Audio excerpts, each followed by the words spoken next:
Okay, so I finished Mrs. Claus. She was 85 pieces. And I'm just starting Santa. I have a Cricut machine, cutting machine.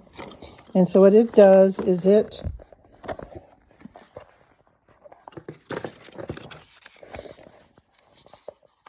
prints out the piece, writes the numbers on it, the number of the piece, plus the number of each tab and which number to find the corresponding number that it attaches to, and the score lines, which shows you where to fold it. And so I have here all 70 pieces of Santa from the single digits here through all of the pieces up to 70s, in the 70s. I'm going to lay her down. And then I have this printout here that just doesn't tell you much. It just shows you where piece 1 is, piece 2. It shows it in red, the piece number and where it goes. And so I've already done 1 and 2, which it starts you with the ball of the hat. So that's piece 1. You can see in there, this is 1. And then the one around the outside edges is 2. Can't quite, there it is, there's the 2. And so now I'm going to attach 3. And so what I always check for is the one that's a tab in instead of an out. And that's 450.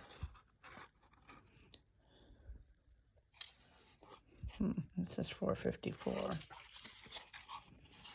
And so then what will happen is that this piece will go in, and it's because I'm going the wrong way.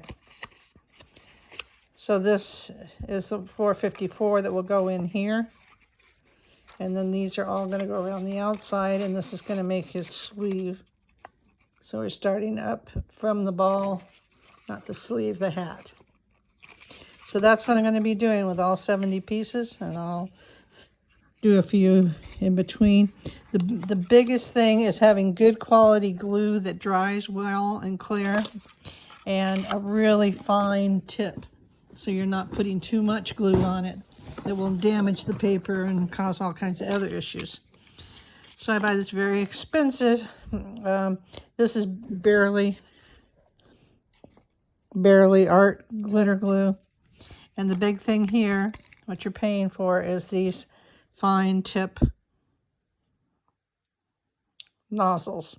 So I've got 2 sizes, the really fine metal one and the small, depending on how big the piece is. I'm going to be using the fine for almost all of it. And it does have this cool paper tube that you keep the pieces in. This is the stopper that keeps it from leaking. And so what I'm going to be doing is taking it out, putting it all back in there, and putting on this fine top. And then the biggest thing is that you get a good, strong anchor connection. You want that first one to be very secure, and you let it dry completely before you move on. So I'm going to come back to that.